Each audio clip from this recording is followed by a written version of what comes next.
Okay, hello. Welcome to the Enterprise Excellence Network webinar series. Today we are joined by Gwendolyn Galsworth, who will be speaking on the topic of the visual workplace.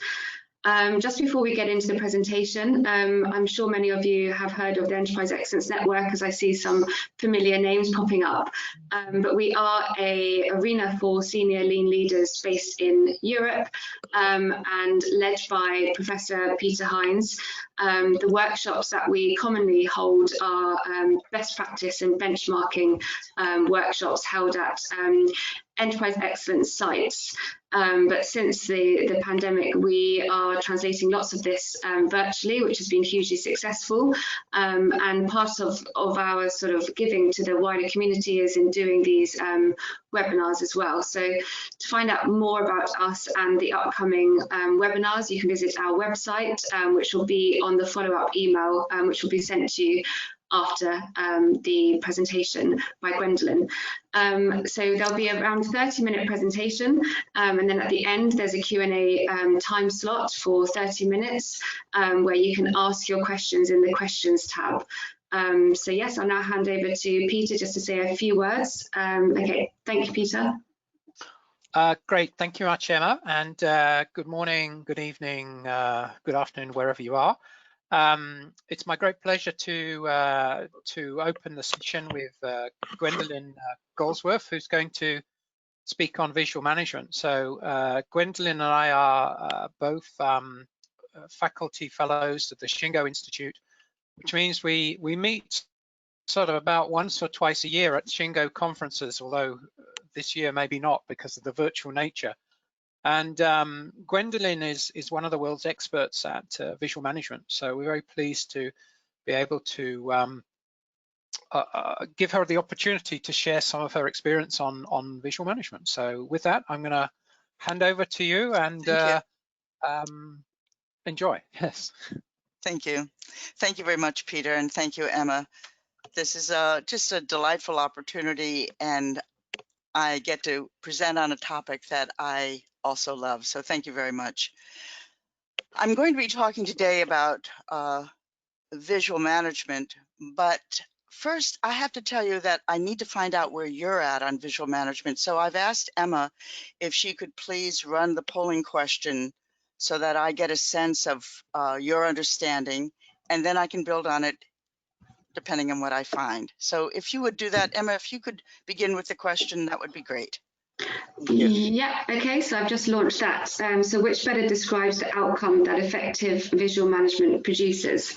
If you could please select your answers, either high performance operations, alignment of goals and KPIs across the company, or neither of the above. Thank you. And you get to choose one of them.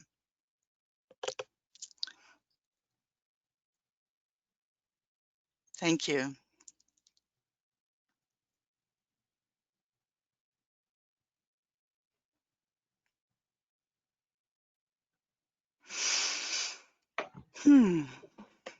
Thank you, Emma. Okay, just waiting for the last couple of votes.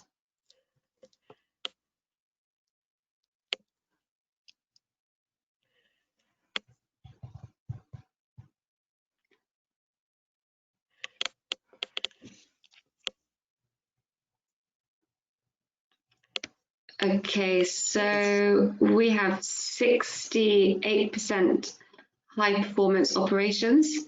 Okay. So I think maybe there's a couple of people who have selected twice, which is why the percentages are slightly off, but it still gives you an idea. So 50% selected alignment of goals and KPIs across the company, and 5% said neither of the above. Lovely, thank you. That helps so much. So we've got a kind of 50-50 split theoretically. Thank you, Emma. Yeah. I'm going to build on that. I want to make some introductory remarks and get to the topic of visual management and the visual workplace, and talk to you, I hope, in a way that you find useful to increasing your understanding about this very important field. And let me just see if I can get this darn thing to click. Okay, so I'm going to get rid of my highlighter. And why am I not? There we go. So here's our polling question. And let me just begin by talking about my company a little bit and the kinds of companies that Visuality works in. And this is a list of the customers that we've worked with over the years. I've been in this field for 35 years, and these are the companies, many of them, where I began my research back in the 1980s. And they had the foresight to say, I think we need something else. We are doing lean or we are doing Six Sigma, and what can Visuality bring us? And they invited me to come in. And these companies, like yours, they're like your company. They represented the laboratory to do this seminal research in turning the idea of visual devices into a field, or if you will, into a model. And that's the work that I've been doing, developing these methodologies and codifying the concepts, finding the principles, and codifying that into a coherent framework of transformation. So Visuality is placed, and I'm associated with the Shingo Prize and with AME. Visuality is placed as a strategic partner to lean, not as an enabler of lean, but really as a separate and equal partner, much as you would think of a bird having two wings. One wing is about time and pull, that's the lean piece, and the other wing is about information, adherence, and flow. So it's big, but it's largely obscure. And I'll just let you know that in my company, we do a lot of on-site conversions, we do briefings, we do webinars such as this, even more so now. Out of that comes books and come training programs that allow us to bring our knowledge into companies and those companies to transform. I like to present this particular image because it shows you 9 separate methodologies that fill out the framework of knowledge and know-how called the visual workplace or the visual thinking curriculum. Visuality is not about buckets and brooms. It is not about posters and signs. It is not about the devices or color coding. It is about the thinking that produces those, the thinking, the inventiveness that create those devices. And I want to draw your attention to a couple of resources. We have about 150 articles on our website. We have over 200 podcasts. I've been doing a radio show since 2011 with a little bit of time off.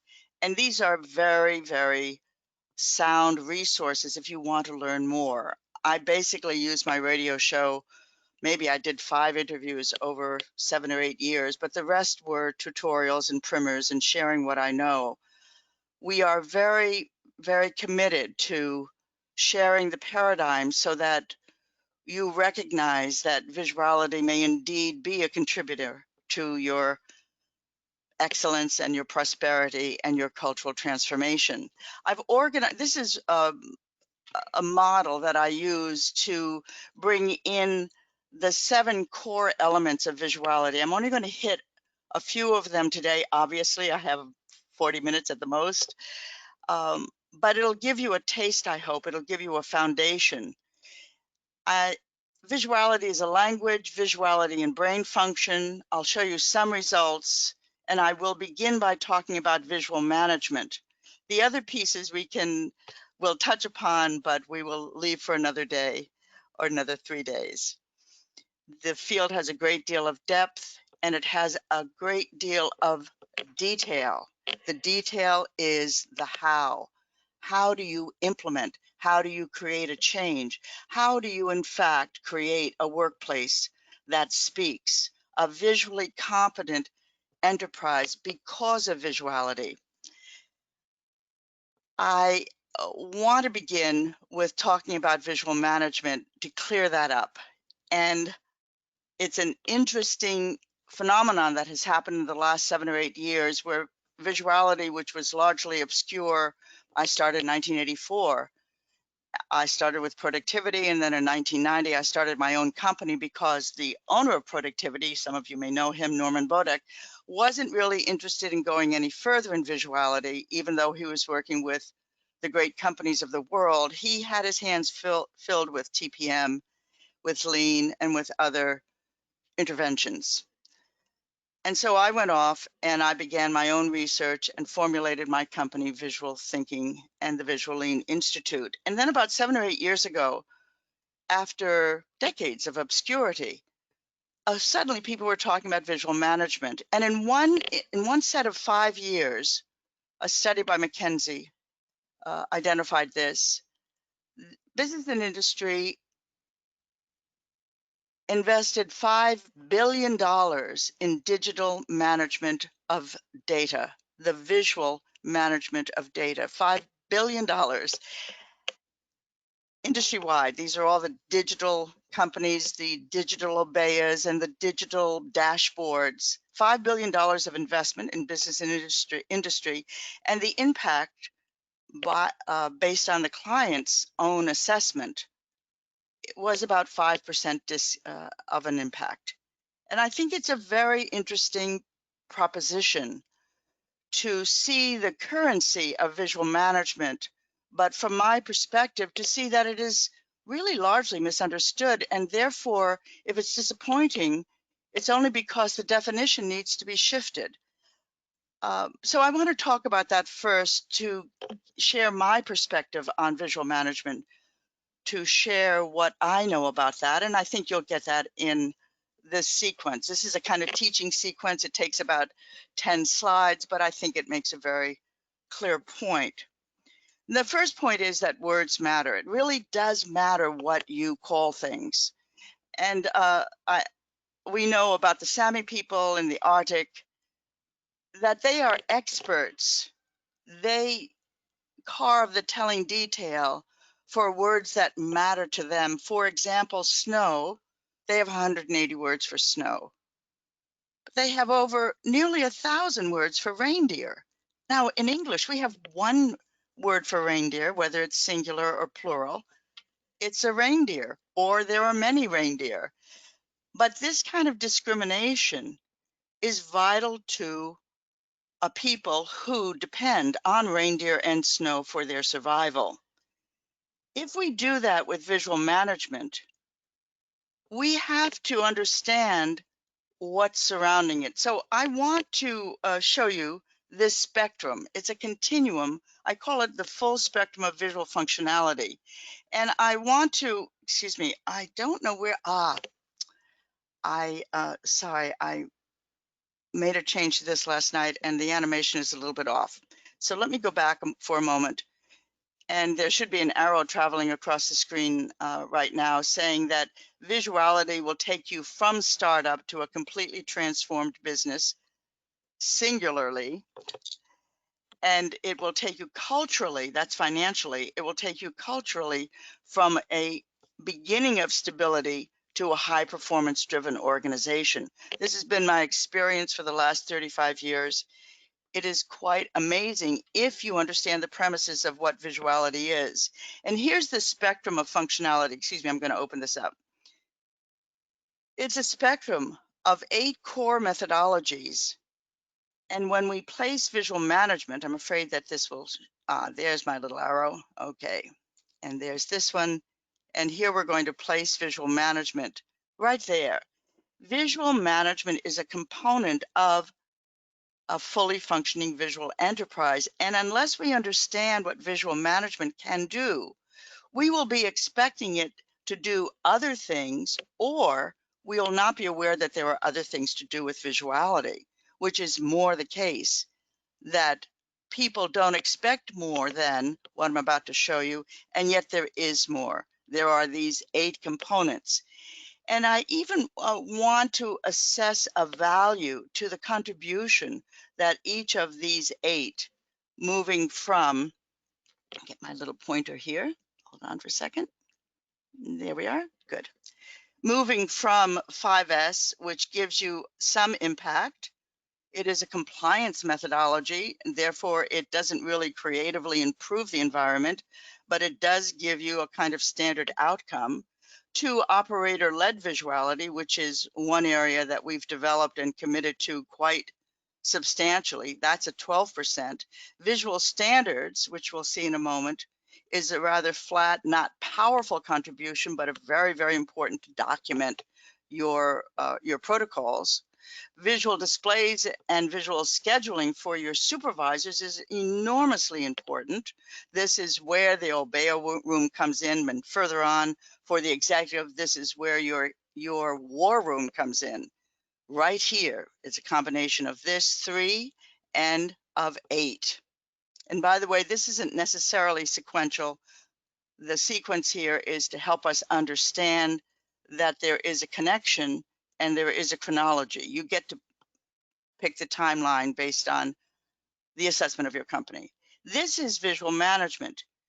It contributes, and I say this generously, if I may, maybe 10% to your organizational effectiveness. It is important.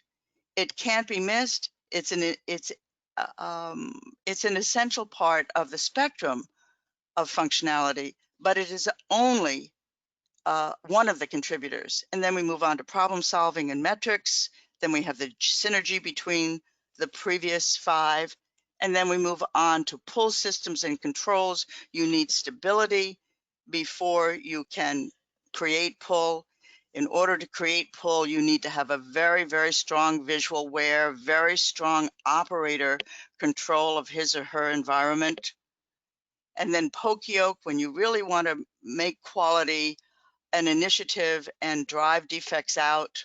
It's a particular orientation. And leadership. Of course, your visual leadership begins here, but it begins to come together as an effective contribution after a certain stability is reached. That has been my experience. But let me move on. If I can, I see I can't use my pointer and the spotlight at the same time, so I'm going to stay with my normal arrow. And that doesn't work either. Okay, visual management, here we are, dashboards. That's what visual management is. It's a little bit more than you think, and it is also a little bit less. Let me continue. This is also visual management, and I consider this to be a high expression. This is PJ Langley. He works for Worthington Steel. He's using his visual management in combination with driving meetings that are driving the targets on this marvelous array. But it is that energetic that makes these two-dimensional flat formats work together. These formats have no power in and of themselves. There is no embedded performance. They work because he works. They work because his team take the information and do something with it. The format, visual management, is indeed a flat two-dimensional format. Management comes from the French word and then from the Latin. I used to be a Latin teacher. Ménager. And ménager means to train horses in the French. It also means that in the Italian. It doesn't mean to manage companies. Before it came to English, it meant to train horses. It means to cope, to deal with. It doesn't mean to transform, and that is the limitation of visual management and the limitation of calling what is a full spectrum of functionality visual management. It reduces it to managing. Excuse me.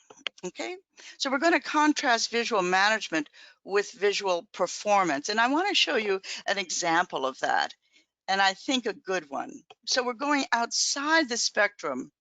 We're going into the spectrum and outside of visual management as the bucket of visual functionality. It is much more extensive and much more impactful, as I hope I will show you or begin to persuade you to consider. Here's a street, it's a busy street, kids are playing. There's a sign that says, slow down, kids are playing, don't hurt them, please. It tells me to do that. It tells me what the right behavior is. But how do you get me to do it? That is the challenge of every company. How do I get the humans and the machines to behave according to spec? How do I do that? Well, I can tell them, as I do here, this is a management device. Or I can make them, as I do here. I am embedding the right behavior in this speed bump. People don't make mistakes. They don't ignore instructions on purpose. Very, very few of them do. And yet they do it a lot. They don't see the instructions. They don't follow the instruction. Some damage gets done. Someone gets hurt in a situation like this. Let's just help the human do what they want to do. Let's embed the behavior. And that's what we see here in the speed bump. Here's another example of telling versus making me rather than just telling me, and depending on not just my discretion, but my memory, my skill. Why not just make me do it since I want to do it anyway? Here's Schiphol. 64 million passengers come through its portals every year. And then there's the 68,000 people who work there and the 180 companies that are part of Schiphol, all on that campus. It's an enormous airport, and it is famous, not just for its beauty and efficiency, for its size, but also for its bathrooms, for its men's rooms in particular. Its men's rooms are immaculate for good reason. There are no signs, there's no posters, but there is visual embeddedness, and you can't see it from here, but you can see it from here. Can you see why? Here's the secret. We enhanced it a little bit so you could see it clearly, but that's not a speck of dirt in the, pardon my language, urinal. That is a fly right there, and it's there intentionally.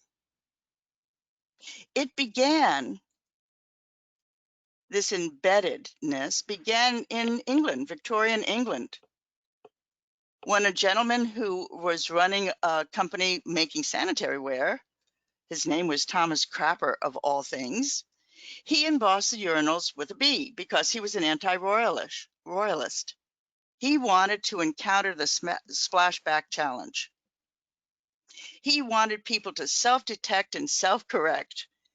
And so he put a bee in place, and of course people caught on to his agenda, they objected, and he eventually turned that into a bee.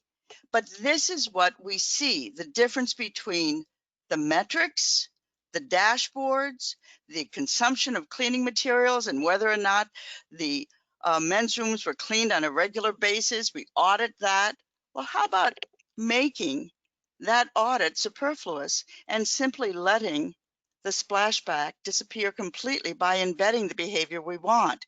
That's the difference between visual management and visual performance. It's enormously important to know about this difference if you're going to bring visuality into your company, if you're going to establish it as a partner to your operational excellence.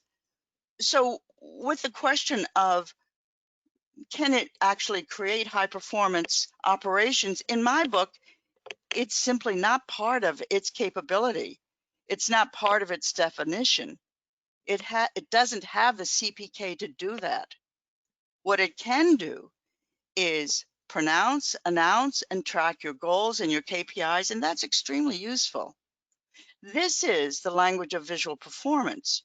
We have something like 80,000, 90,000 primary visual devices in our database. We've been collecting them for almost 40 years.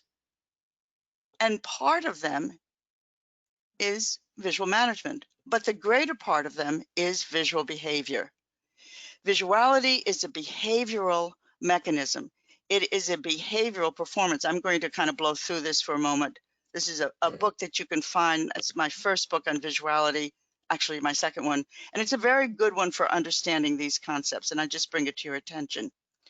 Let's move on to talk about visuality as a language, because I think this will start, this will start to pull the expansiveness and the comprehensiveness of visuality together, if you think of it as a language, visuality is about information.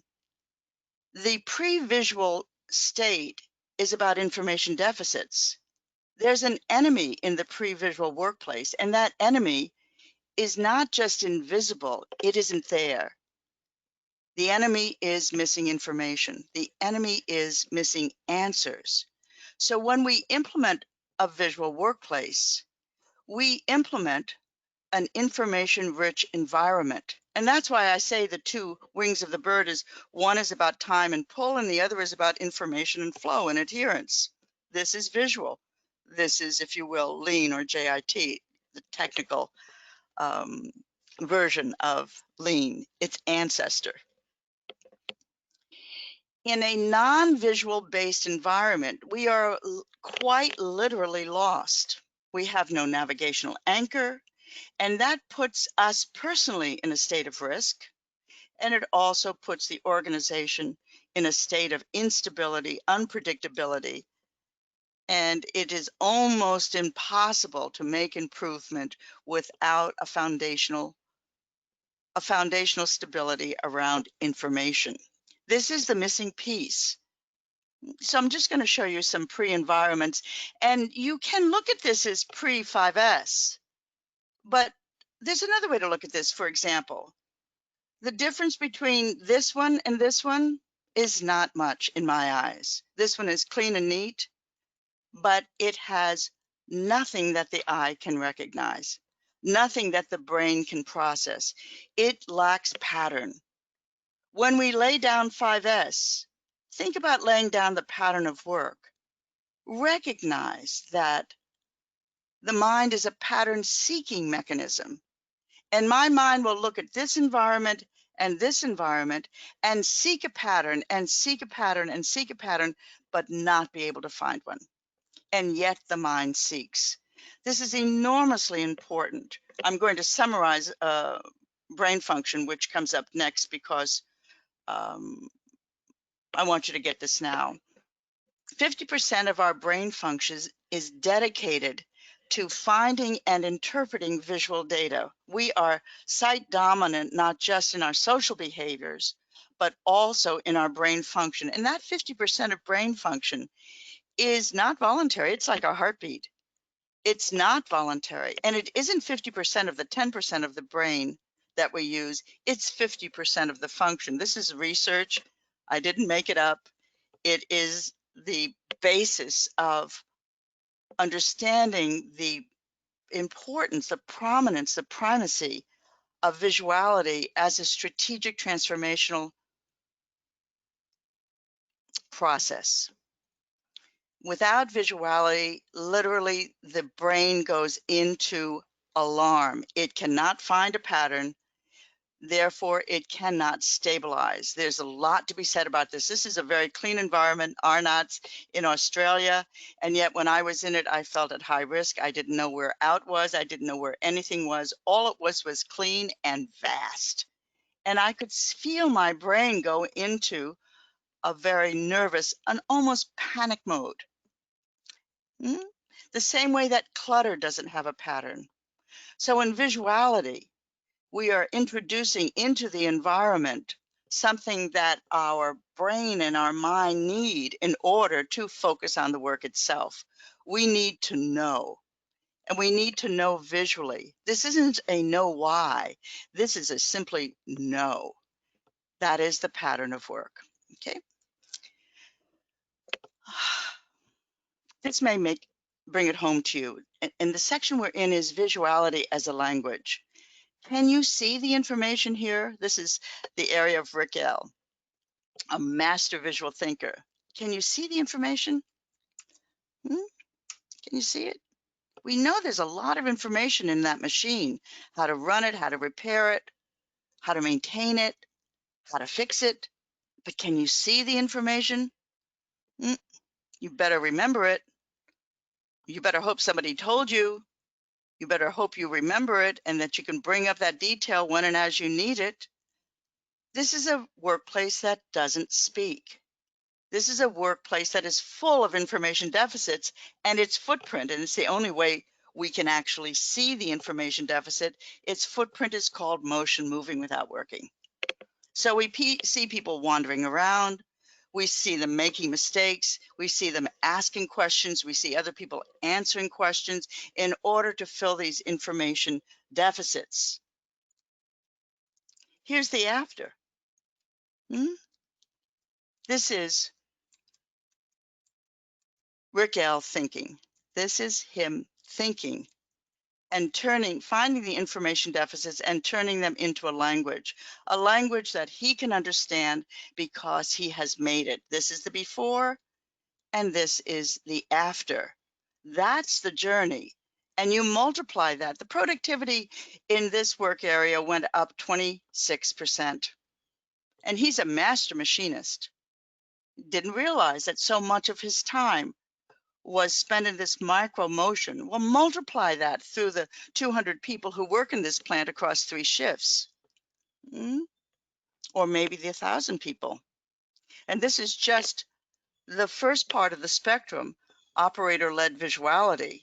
There are another 7 interventions or 7 methodologies to help your supervisors, your executives, your managers, your machinists, your quality people.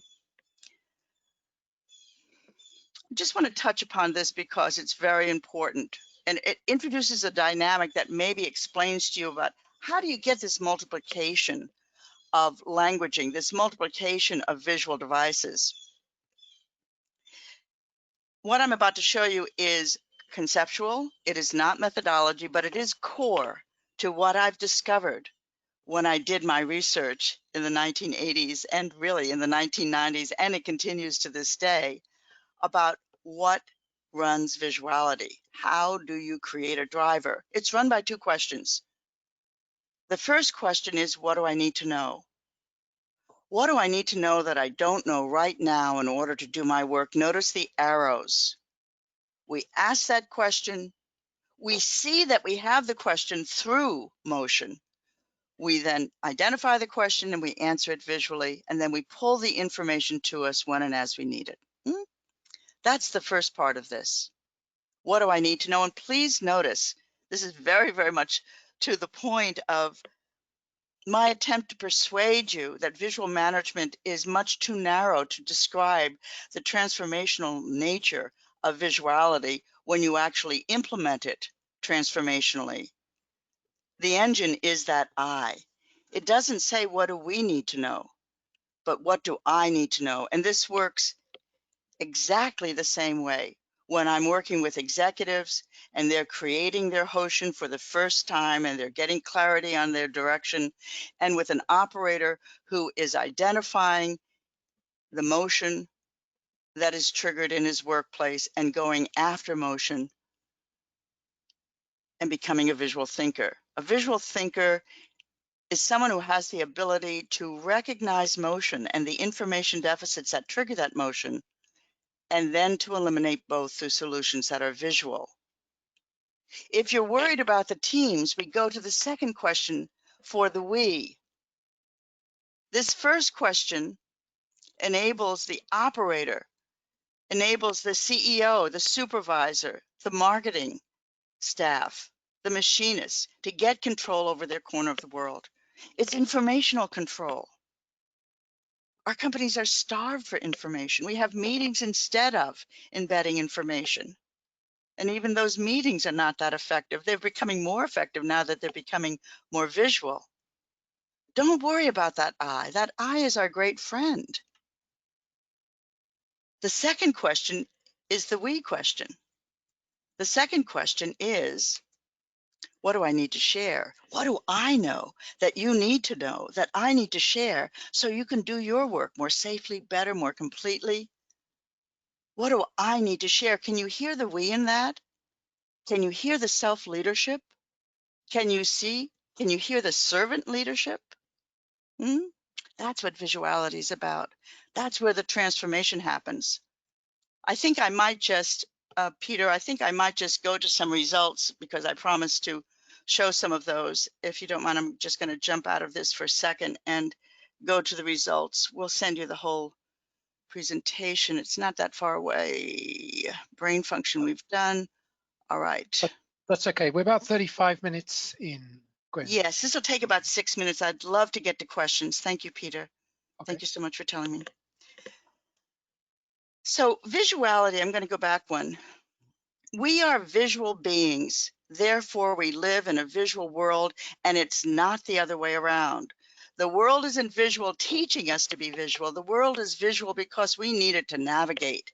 We see that no more vividly than when we go out onto our roads and highways. In any even developing country in the world, let alone the ones that are highly developed, the visual systems, and they truly are connected devices, these visual systems connected for specific outcomes about safety, getting where you're going on time and safely, is the bedrock of our domestic economy. It's the bedrock. If you take these away, the economy of the nation that you live in would shift dramatically and not positively. Why not also at work? Why not indeed? So let me just show you these results, and I've picked 3 of them. These are all documented, but they're documented by our clients. They sent them in. We say to them, you're going to get a 15 to 30% increase in productivity if you do this by a methodology, not just asking people to come together and brainstorm about visual devices, but actually teach people the thinking. Visual thinking is the ability of a person, your ability and mine, to see the information deficits, but also see the motion that are triggered. Let me just start again. I know this is my definition. I know it by heart. The ability, why can't I say it right? I say this like mother's milk every single day, but I don't want to deprive you of it. So we'll just do it right here. It is the ability of a person to recognize motion and the information deficits that trigger that motion, and then to eliminate both through solutions that are visual. On the CEO level, on the operator level, on the machine level. A visual workplace is populated not by hundreds, but by thousands of visual devices, created by a workforce that knows how to think visually. That's why we shy away from a single brush that says it's visual management. Oh no, we're not just managing. We are performing, we are high performing, and we are also transforming the organization. As we use this language, it gives us instant feedback on our ability to not engage in motion. Lockheed Martin, they applied 1,000 hours of operator-led visuality. They kept completely away from lean because they wanted to see what visual could do on its own. And there was a lot of argument about, oh, you're just doing lean stuff. You're stealing that from us. The lean team was very competitive.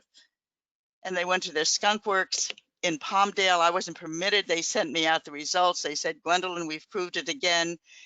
Single unit is a fighter jet. And they had a 15% increase in productivity. This is in upgrading, overhauling and upgrading their experimental fighter jets. But they also took 700 labor hours per unit out of the process and had a complete payback on that 1,000 hours of investment in 7 planes. Here's another one. This is cultural transformation. This is biomedical, huge plant,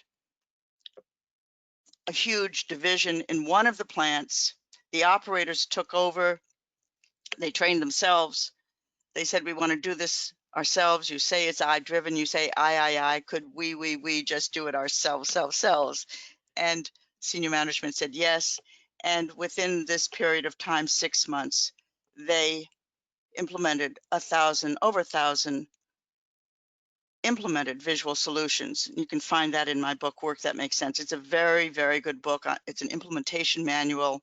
It's 500 pictures. It's really a good piece of work. But I want to show you what that looks like. Here are 50 stars, because they put a star on all of their visual solutions. So you could walk around and follow the star map. But here's 1,000. Here's 1,031 stars. That's what happened as a result. This is a language. This is a language of performance. This is a language of productivity and quality and high morale. And this is the work of my friend from the UK, Stuart Bellamy, in a Canadian plant, very, very low volume, high complexity, and you can see these numbers yourself. The assembly space was cut in half, the productivity was quadrupled, the production time was cut in half, yard storage was practically eliminated, and the team involvement, which was already pretty darn good under Stuart, became immeasurably great. So I want to stop now and take some of your questions, because my purpose here is to hopefully be persuasive, to move you away from this idea as visual management as being the bucket that holds all these goods, and to make instead a differentiation between the capabilities of visuality based on methodology and outcome involving everyone, and creating a high performance workplace, a driven workplace, driven by every single employee owning and being held accountable for their own production output, their own productivity, their own quality, embedding a language that they recognize as their own, a partner, a workplace that speaks. Okay, so thank you very much. Please, Peter, if you wouldn't mind, see if folks have any questions. Thank you very much. Thank you. Thanks. Thanks very much, Gwendolyn. Yeah. I think we can all hear your passion for visual management in your talk. We have quite a few questions already. So if you have questions, feel free to type them into the question box.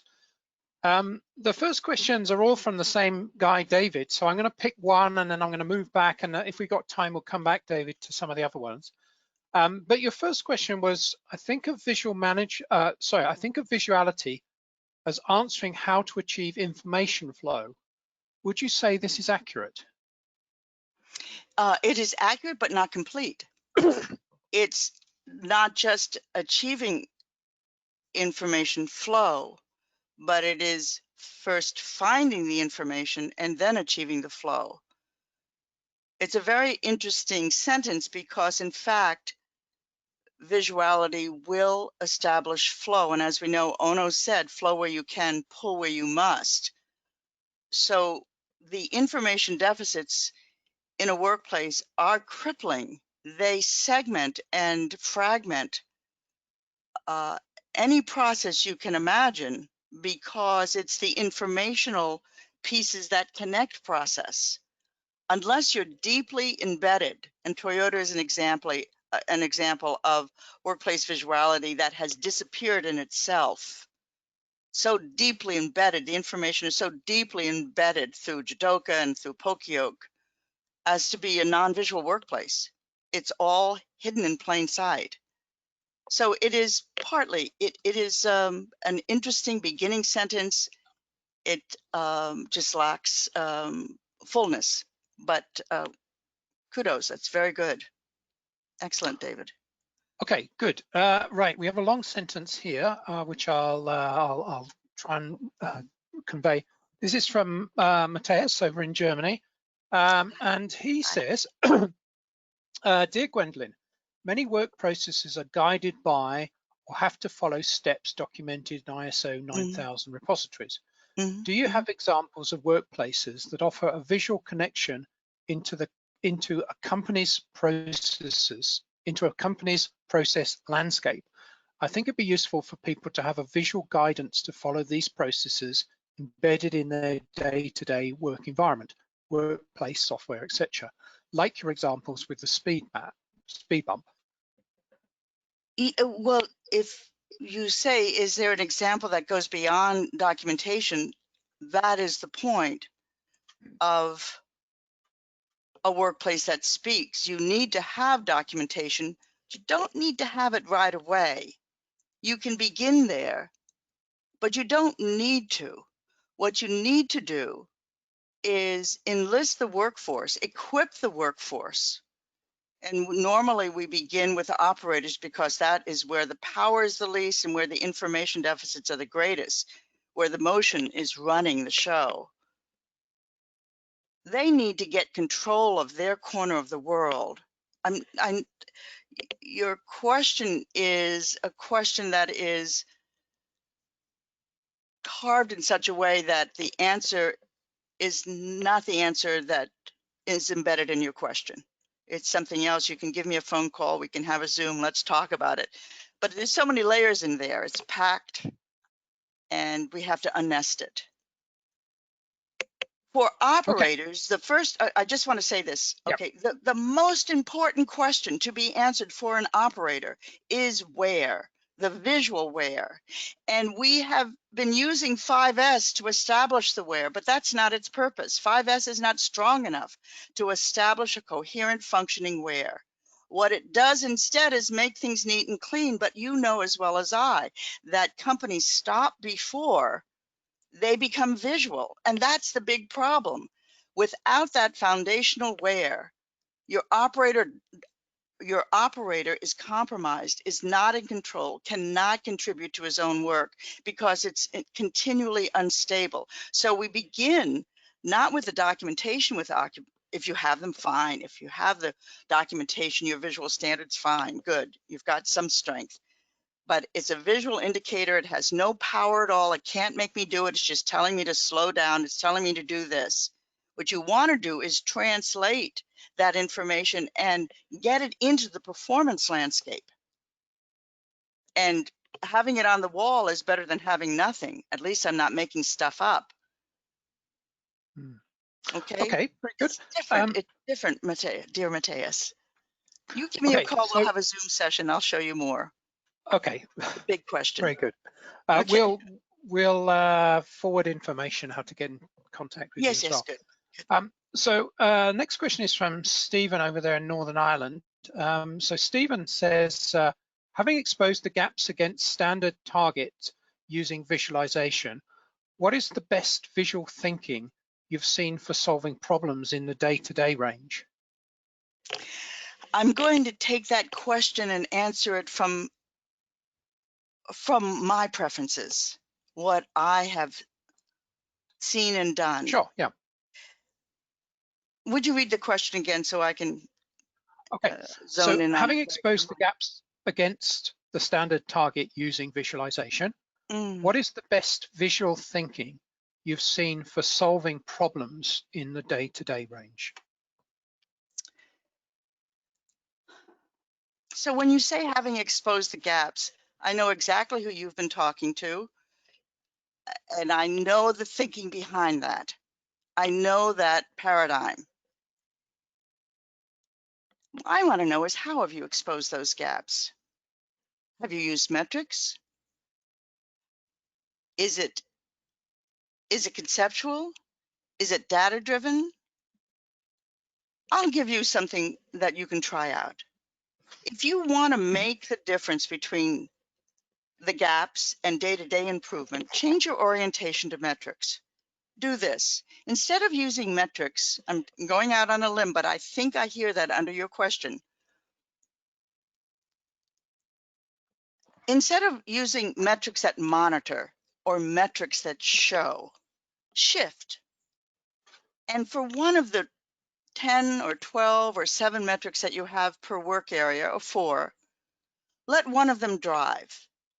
And use your metric to drive down the causal chain. That's what's been missing. That's missing in the realm of metrics.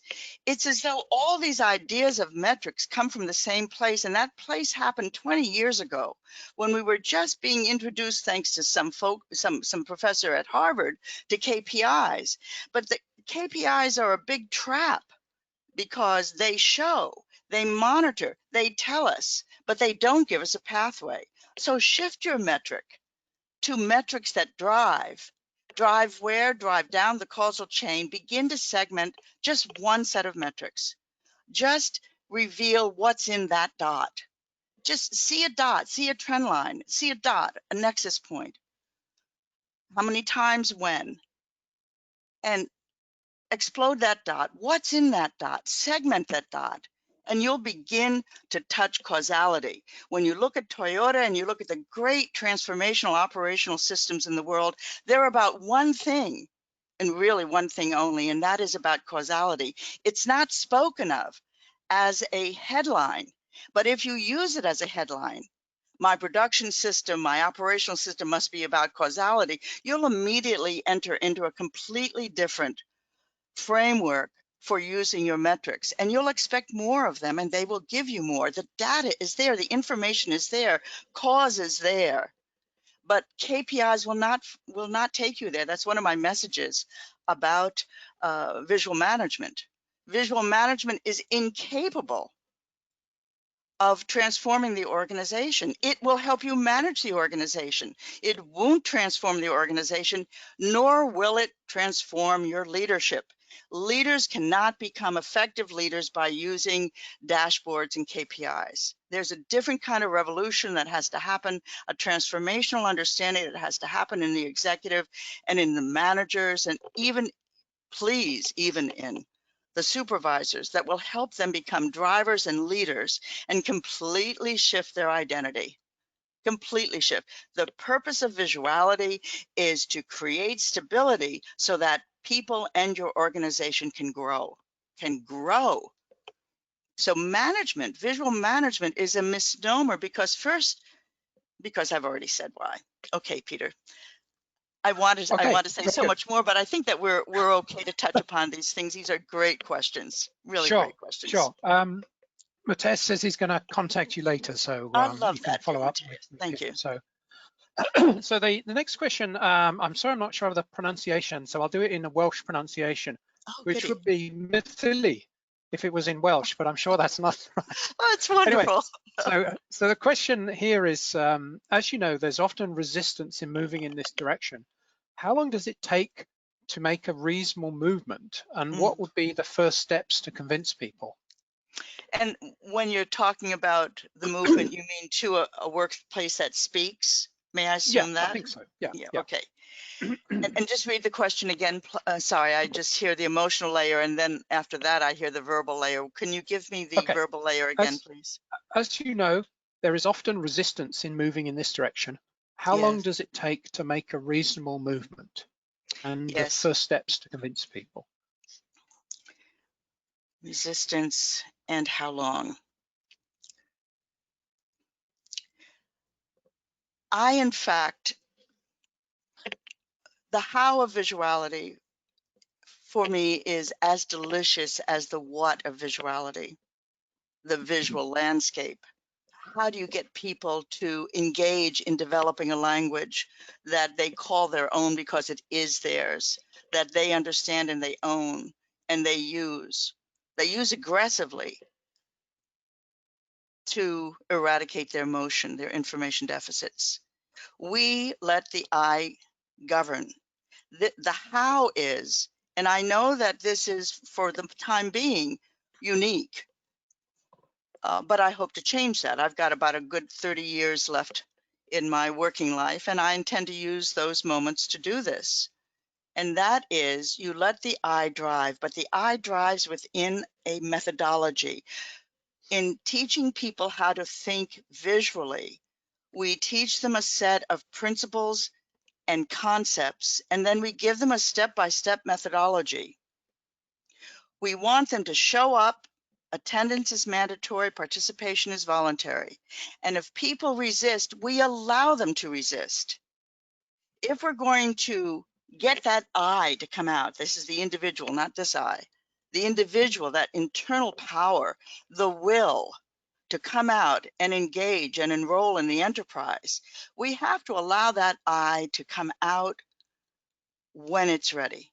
So we have a protocol that people follow, that they kind of hang with if they're really resistant. And we say, you're an adult, you have complete lives outside of work. We're not going to tell you what to do. We only know that you're going to be with us 2 hours, once every other week, 3 hours. And we would like you to engage and think about these things. We'd like you to take control of your corner of the world. This is how to do it. And if you don't feel like playing by yourself, then we're going to ask you to help others. So So you got to show up and we'll give you something to do, but we trust you. We trust you that you'll find this knowledge enticing. It allows you to be yourself, whoever that self is. One of the things that I like to say is that when we liberate information, we liberate the human will. This will take longer to unnest than it is for me to describe.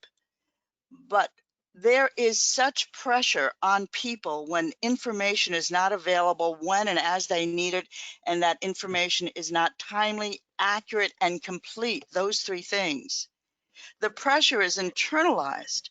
And what we do, for example, with operators, and in all but 3 cases in my entire career of 35, 36 years of doing this, we've always started with the operator, is we give the operator the visual where for operational reasons, but for cultural reasons to relieve the pressure of not knowing where it is, not knowing where the orders are, the material is, the tools are, my supervisor, where. And what happens internally, sir, is that a little room is made, a little margin is made for that person on the inside to not feel the constant pressure of not knowing.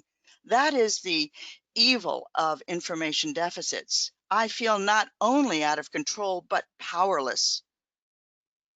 So when we engage that power and we say you're in control of this corner of the world, and don't worry if you have multiple shifts, we've got protocols to address that, is that the internal space is relieved. And you know what happens within that internal space when a little the pressure is relieved?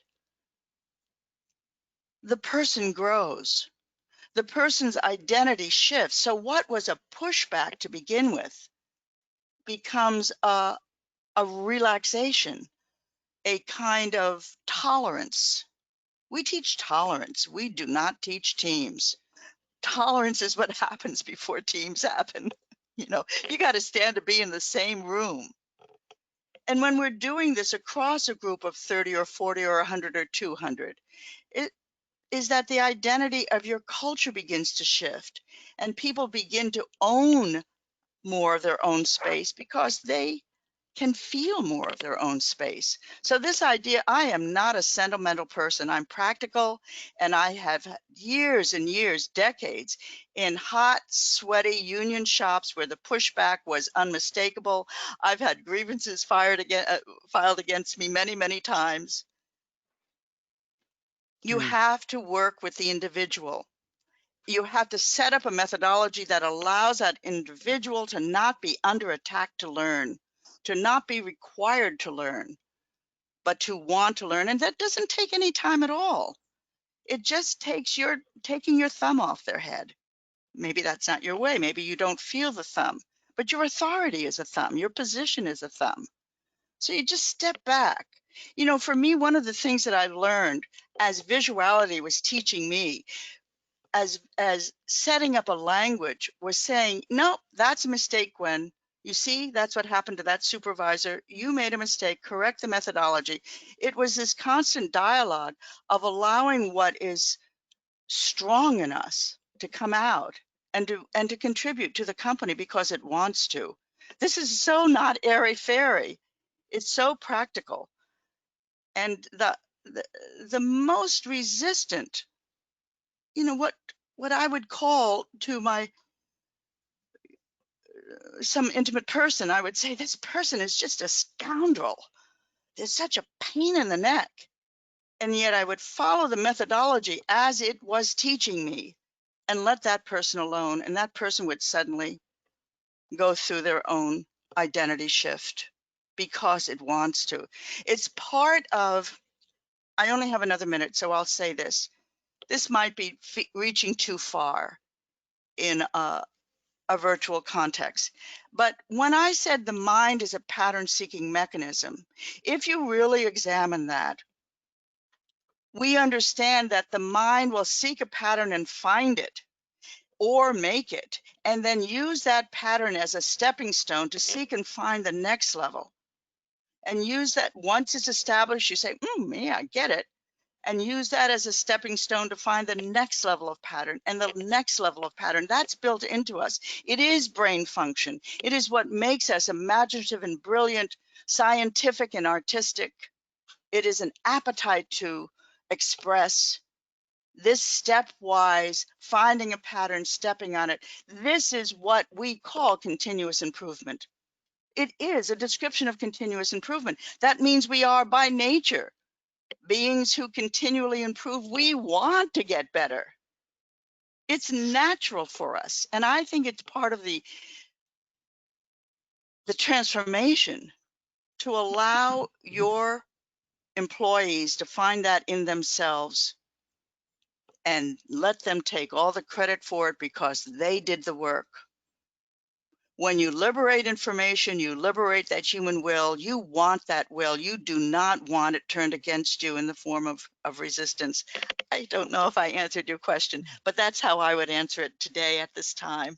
I hope maybe you got to listen to this again and I'll find out if I did a good job. I probably gave too much shorthand. Thank you for your excellent question. Okay, thank you very much. So time, as you say, is a little against us. Nathili, hopefully that's pronunciation is right, said thank you. Can I contact you later? Yes, of course, yes. of course, so, of course. My pleasure. We'll have a little webinar of the people who didn't, for whom I was cloudy in this. We'll just get together on Zoom and have a conversation that is a little bit less framed. Okay, good. And there were one or two other things, but you know, we'll circulate information so that people can get in contact if they'd like to. Thank you very much, Peter, for this opportunity. I love talking about my work. As you see, I have some trouble with the detours, but it's a vast field, and yes. it is extremely interesting and nourishing and important. Very good, very good. Okay, well, thank you very much, and we'll follow up with some more information, but I'll hand over to Emma to just close us down for the session.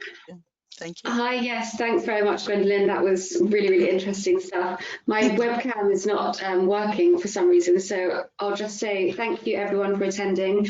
You will receive a follow-up email with the webinar recording, as well as contact details for myself and our website where you can find future webinars. And also, if you want to contact myself or Gwendolyn, then please do so via the email that you will receive.